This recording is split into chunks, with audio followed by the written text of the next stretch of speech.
ಮತ್ತೊಂದು breaking update ಇದೆ ನೋಡೋಣ.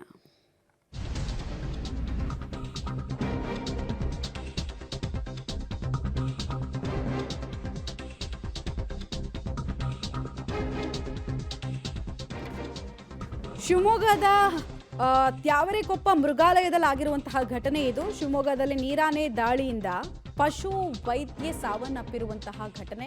ಥರ್ಮಲ್ ಕ್ಯಾಮೆರಾ ಬಳಸಿ ಚೆಕ್ ಮಾಡೋ ವೇಳೆ ಗರ್ಭಿಣಿ ನೀರಾನೆ ದಾಳಿ ಮಾಡಿದೆ. ಆಸ್ಪತ್ರೆಗೆ ದಾಖಲಿಸಿದ್ರು ಕೂಡ ಡಾಕ್ಟರ್ ಸಮೀಕ್ಷಾ ಬದುಕುಳಿದಿಲ್ಲ ಅನ್ನೋದರ ಮಾಹಿತಿ ಸಿಗ್ತಾ ಇದೆ.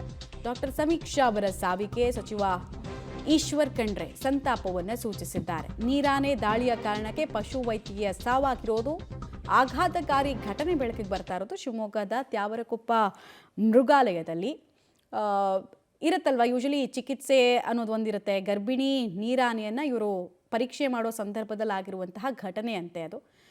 ಯೂಶಲಿ ಮಾನಿಟ್ರ್ ಮಾಡ್ತಾ ಇರ್ತಾರೆ ವೈದ್ಯರು, ತುಂಬ ನಿಗಾ ವಹಿಸಿ ಮುಂಜಾಗ್ರತಾ ಕ್ರಮವಾಗಿ ಮಾನಿಟ್ರ್ ಮಾಡ್ತಿರ್ತಾರೆ. ಬಟ್ ಆದರೂ ಪ್ರಿಕಾಷನರಿ ಮೆಷರ್ ತೊಗೊಂಡ್ರು ಕೂಡ ಹೀಗಾಯಿತು ಅನ್ನೋದು ಗೊತ್ತಿಲ್ಲ. ನಿಮಗೆಲ್ಲ ಗೊತ್ತೇ ಇದೆ, ನೀರಾನೆ ಪ್ರಾಣಿ ಏನಿದೆ ಅದು ಹೈಲಿ ಅನ್ಪ್ರೆಡಿಕ್ಟಬಲು, ಹೆವಿ ಡೇಂಜರಸ್ಸು. ಸೈಲೆಂಟಾಗಿ ಕಾಣಿಸುತ್ತೆ, ಸ್ಲೋ ಮೂವಿಂಗ್ ಅಂತ ಅನಿಸುತ್ತೆ. ಬಟ್ ಒಂದ್ಸಲ ದಾಳಿ ಮಾಡೋದಕ್ಕೆ ಮುಂದಾದರೆ ಡೆಡ್ಲಿ ಅಟ್ಯಾಕ್ಸನ್ನು ಮಾಡುತ್ತೆ. ಆ ದಾಳಿಯಿಂದ ಬದುಕುಳಿದವ್ರ ಇತಿಹಾಸನೇ ಇಲ್ಲ.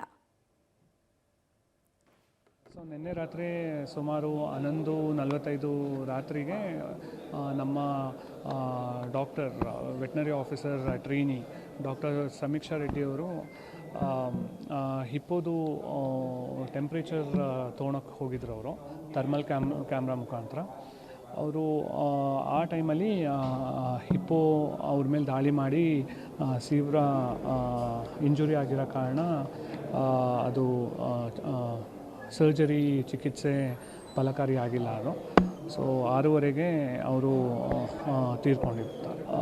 ಅವರು ಟ್ರೈನಿಯಾಗಿ ಜಾಯ್ನ್ ಆಗಿ ಫೆಬ್ರವರಿ 1ಗೆ ಜಾಯ್ನ್ ಆಗಿದ್ದಾರೆ. ಆಗಲೇ ಸುಮಾರು ಒಂದು 45 ದಿನ ಆಗೋಕ್ಕೆ ಇಲ್ಲ. ಅದು ಏನು ಹಿಪ್ಪೋ ಇದೆ ಅದು ಗರ್ಭಿಣಿ ಇತ್ತು. ಸೊ ಆಲ್ಮೋಸ್ಟ್ ಇನ್ನೊಂದು 2-3-4-5 ಗರ್ಭಿಣಿ ನೀರಾನೆ ಅನ್ನೋದನ್ನು ಈಗಷ್ಟೇ ಕನ್ಫರ್ಮ್ ಮಾಡ್ತಾ ಇದ್ರು. ಯೂಶಲಿ ಅಂಥ ಟೈಮ್ನಲ್ಲಿ ಪ್ರಾಣಿಗಳು ತುಂಬ ಅಗ್ರೆಸಿವ್ ಇರ್ತವೆ, ಪ್ರೊಟೆಕ್ಟಿವ್ ಇರ್ತವೆ ಮತ್ತು ಹೆದರ್ತವೆ. ಹೆದರಿಕೆ, ಗಾಬರಿ ಮತ್ತು ಸಿಟ್ಟು ಎಲ್ಲ ಒಟ್ಟಾದಾಗ ಹಿಂಗೊಂದು ದಾಳಿ ಆಗಿದೆ.